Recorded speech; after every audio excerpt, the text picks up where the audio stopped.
15 battalion টিএসআরের headquarter সায়দাবাড়ি। তো যেহেতু সায়দাবাড়ি headquarter, আমরা এখানেই পুজো হচ্ছে, এইটাই আমাদের প্যান্ডেল। যা আছে সব ওইটার যা বাজেট আমাদের ছেলেরাই সব কন্ট্রিবিউশন করে করছে। যে 2 বছর হয়েছে আমরা এখানে সিট নিয়মিত 2বার হচ্ছে। আর সামাজিক কর্মসূচির মধ্যে আমাদের এখানে একটা চিলড্রেন হোম আছে। চিলড্রেন হোমে আমরা কিছু পেন্সিল, কিছু রেশন আইটেম ছেলেদের জন্য আমরা কিছু দিয়েছি। আমরা বিশ্বকর্মা পূজার যে বাজেট তার থেকে কিছু অর্থ আমরা করে এগুলো দিয়েছি। আর সবথেকে বড় ভালো লাগছে আমাদের সবাই, আমাদের ভেটেরান সিটিজেন আছেন নৃপেন্দ্র দাস সাহেব মহাশয়।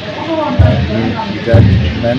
উনি আসাম ধর্ম থেকে 1997-এ উনি রিটায়ার করেছেন। এজের প্রায় 92। তো আমরা ওনাকে সবসময় পাই। আজ এই উপলক্ষে আমরা খুব গর্বিত বোধ করছি, খুব আনন্দিত বোধ করছি। ওনাকে আমরা কাছে পেয়েছি, সঙ্গে পেয়েছি, এবং ভবিষ্যতেও যাতে আরও থাকেন আমরা কামনা করছি।